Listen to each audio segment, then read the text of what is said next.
Welcome to Last Generation Audio Magazine, your source for Bible-centered truth in a turbulent world. Here we share compelling articles that reveal God's love, expose deception, and prepare people for the soon return of Jesus. You are listening to Volume 36, Issue 2. Any day in 7? Does it really matter which day you choose to observe Sabbath? By Betsy Mayer. The modern world is finally admitting what the ancients have known for millennia. We weren't designed for non-stop lifestyles. Voices from widely different sectors are advocating for a weekly time out to recalibrate and rejuvenate us, a Sabbath. Some seek a weekly device-free Sabbath, where digital technology is paused for 24 hours. Others seek a weekly green Sabbath to protect the environment and our sanity by doing nothing. Take a weekly day of rest, make it a real Sabbath. For you, for Earth. Don't drive, don't shop, don't build. Take a walk, eat with friends, play or read with your kids, sing, meditate, celebrate contentment. In his book, Stop in the Name of God, the late Charlie Kirk shared his practice of keeping Sabbath from sundown Friday to sundown Saturday by shutting down his phone and spending time with his family and with God. Charlie wrote that whether you observe Saturday or Sunday as your Sabbath, it's an act of resistance against the demands of a 24/7 world. Did you catch the irony in these designer Sabbaths?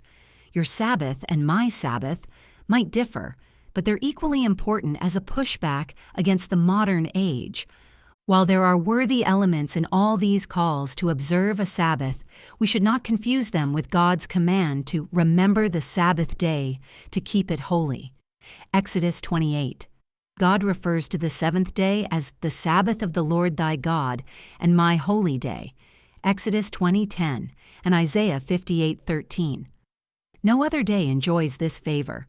The Bible Sabbath is God's Sabbath, not my Sabbath or your Sabbath, nor is it the Jewish Sabbath or the Christian Sabbath. The seventh-day Sabbath is enshrined in God's moral law and reminds us who the moral authority of the universe is.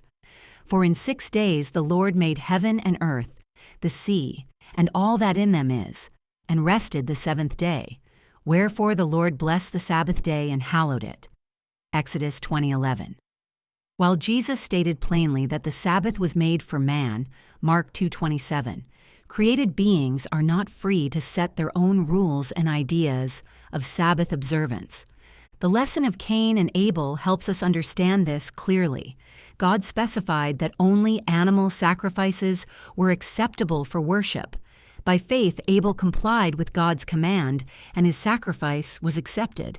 But Cain was a gardener, and he chose to bring a sacrifice that matched his preferences. No doubt he offered his best produce in gorgeous display. But the measure of true devotion is obedience. God could not accept Cain's sacrifice. Similarly, while only faith saves us, we will reveal genuine faith by following God's commands explicitly, one of which is worshiping Him on His seventh-day Sabbath. See Exodus 28:11 and Revelation 14:6-12.